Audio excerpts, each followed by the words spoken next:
I had the opportunity to play Prince of Persia: The Lost Crown at a Ubisoft event as part of Summer Game Fest, and it's been over a decade since we last saw an entry in the Prince of Persia franchise, and I'm happy to say The Lost Crown makes the wait worth it. I played as Sargon, one of the immortals blessed with supernatural abilities. Early on, Prince Ghassan is kidnapped and the immortals, including Sargon, are sent to rescue him. Dispatched to the cursed city of Mount Koth, I had to cut my way through enemies in my search for the prince.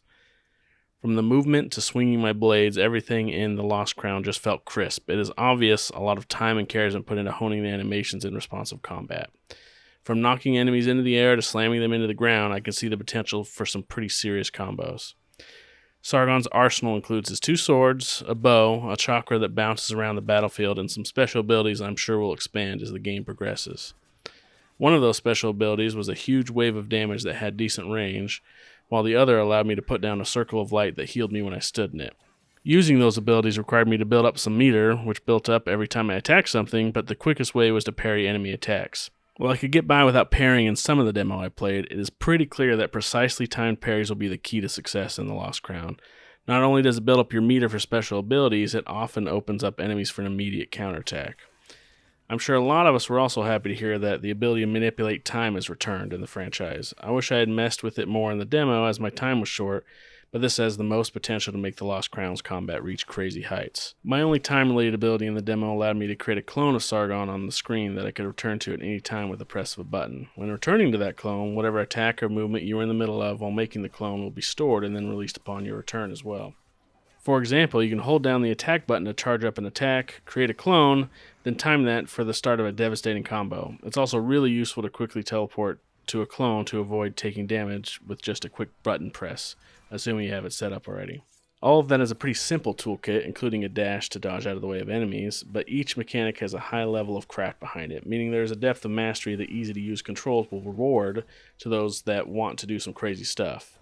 The demo culminated in a boss fight against a chimera-like creature with the face of a lion and the tail of a scorpion. It was a great fight to showcase the importance of parrying and really tested my ability to get everything out of Sargon's movement abilities as possible. The combat is frantic fun that rewards quick reflexes and making decisions on the fly. It's incredibly rewarding and something that I can't wait to see more of soon. Hollow Knight fans waiting for Silksong, which is supposedly coming out this year, will definitely have this to tide them over in the meantime if we don't see that until 2024. Your life ends here.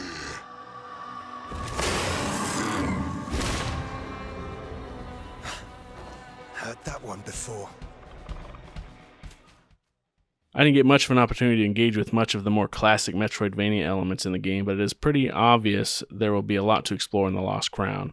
To streamline the demo, those tantalizing offshoots we all love to get lost in exploring were blocked off so I could make the most out of my time with the game.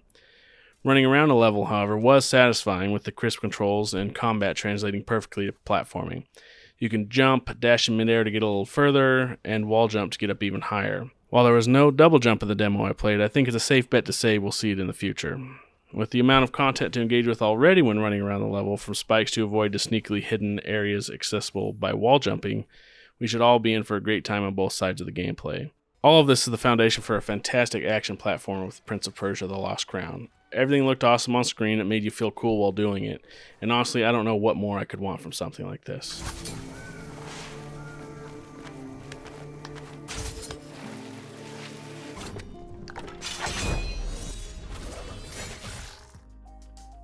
For more Summer Game Fest coverage, be sure to check out TechRaptor.net for hands-on previews of Mortal Kombat 1 and Cyberpunk 2077 Phantom Liberty, new details on Alan Wake 2, and more.